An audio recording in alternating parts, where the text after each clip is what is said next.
আসসালামু আলাইকুম ওয়া রাহমাতুল্লাহি ওয়া বারাকাতুহু।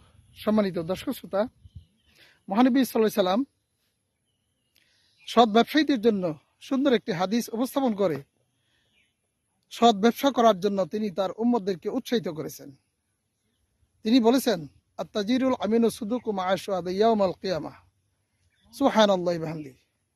যারা সৎ ব্যবসায়ী তারা কাল হাশরের দিন শহীদদের সাথে বসবাস করবে। সুবহানাল্লাহ।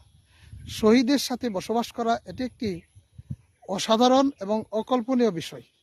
অথচ মহানবী সাল্লাল্লাহু আলাইহি সাল্লাম মানুষের ক্ষতি সাধন থেকে তার রিজিকের ব্যবস্থা গ্রহণ করতে গিয়ে যাতে প্রতারণার শিকার না হয়, ক্ষতির মধ্যে না পড়ে, সেজন্য সকলকে সৎ ব্যবসার প্রতি তিনি উৎসাহিত করেছেন এবং সৎ ব্যবসা করার নির্দেশ দিয়েছেন।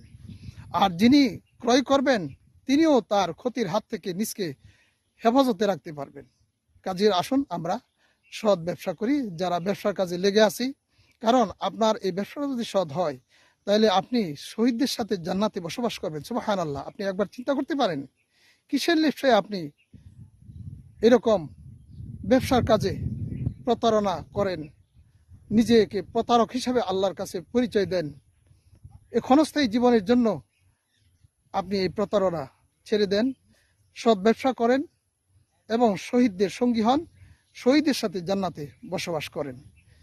আল্লাহ পাক যেন আমাদের সকল ব্যবসায়ীদেরকে সুন্দর মন মানসিকতা তৈরি করে দেন, তারা যাতে সৎ ব্যবসা করতে পারে, নিজের কল্যাণ করতে পারে এবং ব্যবসার দ্বারা অন্যের উপকার করতে পারে, সকল মানুষের কল্যাণে তারা কাজ করতে পারে। আমিন। আসসালামু আলাইকুম ওয়া রাহমাতুল্লাহি ওয়া বারাকাতুহু।